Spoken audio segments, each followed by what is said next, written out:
All right, so as you come into this room, see, we have a dark room. We're taking you back in time to the 1st century, of course, getting you ready to go outside into our village. And it was dark times. It was difficult, violent, brutal times for the people living here. The Roman soldiers, of course, were controlling the land. Rebels were being killed in their hundreds every day. Crucifixion was common. Scholars believe over 10,000 people were crucified in the Roman period. We've got a model of a Roman soldier in the corner over here. You can see with his armour, his breastplate and his helmet. This shield up on the wall ahead of you, it would be a typical Roman soldier's shield. And this is a typical Roman soldier's sword called the gladius. And it has 2 blades, 2 edges. And the New Testament in the Bible talks about these military images, doesn't it? Talking about spiritual things. Ephesians 6 says to take up the whole armour of God, the spiritual armour, to take up the sword of the Spirit, of the Word of God. And the letter to the Hebrews says the Word of God is sharper than a 2-edged sword, one of these. It can divide even between the soul and the spirit. It's so sharp. Talking about spiritual things, using these images of war. Now, this is Herod the Great, one of the local kings at the time the Lord Jesus was born. He learned the Messiah had been born in Bethlehem. What did he do? Had all the babies killed up to the age of 2. This is the kind of world the Lord Jesus was born into. Now we're going to keep our dark theme for a couple more minutes, and it's probably not that great for the children to listen to this bit really. We're talking about execution methods, 2 execution methods for criminals. This is the religious method used by the Jews for crimes like blasphemy, adultery, religious crimes, and it's stoning. But according to the early Jewish literature, the Mishnah, it would involve a cliff, not a high cliff, up to 2 times the height of a man.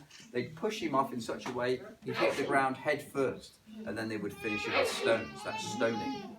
Now, of course, the Romans used crucifixion for crimes like murder, theft, and rebellion, and so on. And the man would carry his crossbeam on his shoulders to the place where he'd be nailed to it through the wrist, you think, because he'd be hanging on the stronger bones in his arms, through the feet. And with his body weight hanging on the nails through his wrist in this position, it's very difficult for him to breathe with the pressure in his chest and lungs. He has to pull up on the nails to gasp for air. He could go on fighting for air, maybe for hours, until he's so exhausted, he can't pull up, he can't breathe, he suffocates. That's the main cause of death in crucifixion. Now, those of you at the front near the cross can see there's 2 lower blocks of wood on this cross, one in the middle, one at the bottom, and we think this was just to make the suffering last longer. Maybe you could sit back in the middle, maybe you could push up with his feet at the one at the block at the bottom, and so maybe he could live for days instead of hours before he eventually suffocated. Now, when the Lord Jesus was crucified, of course, he was fulfilling many prophecies, and the book of John speaks about 2 thieves crucified next to him, and later in the day, the soldiers came round and broke the legs of those thieves. Now, why would they do that? So they can't push up anymore. It would really mean they would die quicker. They'd be already be tired and exhausted. They couldn't pull up. They couldn't push with their feet anymore because their legs were broken. They'd quickly suffocate. They wouldn't be able to breathe. So it was going to quicken the death. Now, remember, it's the Feast of the Passover this week. The Jews are gathering in Jerusalem. There's a Sabbath day starting at sunset. And of course, the Jews need to bury the bodies before the Sabbath begins. So they asked the soldiers to break the legs of the criminals so they could get on with the job and bury the bodies. But when they came to Jesus, what happened? He was already dead. So they didn't break his legs. A soldier pierced his side with a spear, maybe you can remember, and blood and water flowed out of his side. He's dead.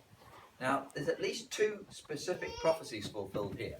Psalm 34 says there'll be no bone broken in the Messiah. Now, actually, Jesus was the fulfillment of the Passover lamb. Remember, going right back to the time of Moses, nearly 1,500 years BC. The Israelites in Egypt, they were going to be delivered from Egypt. There were all the plagues on Egypt. The last judgment on Egypt was the firstborn were going to be killed throughout Egypt by the Lord. And the Israelites were told they were to kill a lamb, put the blood of the lamb over the doorpost, roast the body of the lamb. They weren't to break into the bones of the lamb. They were to eat it on that night inside. Now, Jesus is the fulfillment of that Passover lamb. When we think about Passover in this country, Jesus is the fulfillment of that Passover lamb. When the blood of his, when he was killed, is put over our lives, then we are safe when judgment goes over. So that's one prophecy. Zechariah the prophet also, chapter 12, speaks about the Messiah and says they will look on me whom they have pierced. And that's exactly what happened. He was dead on the cross, he's been pierced in the side, and everyone was standing around looking at him. Okay? Always prophecies being fulfilled in the Lord Jesus. That's our introduction. We're going outside now. A few things to remember. So please listen. There's loose stones on the path. Okay? Watch your step. Please stay on the path as best you can. I know we're a big group. Try to stay on the path as we go around. I'll be stopping and speaking at different places. Please try to stay together as a group. If you get spread around, it's going to take a long, long time. It's about 1 hour from here, okay? Try to stay together.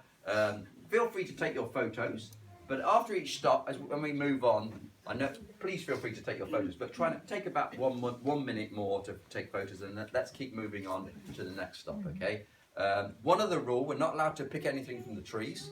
Over 100,000 people came on this tour last year, so sorry, everybody can't take a branch home, okay? That wouldn't be good for the trees. Let's go to the olive trees first. When the last one comes through, if you could close the door again, that would be very helpful, thank you.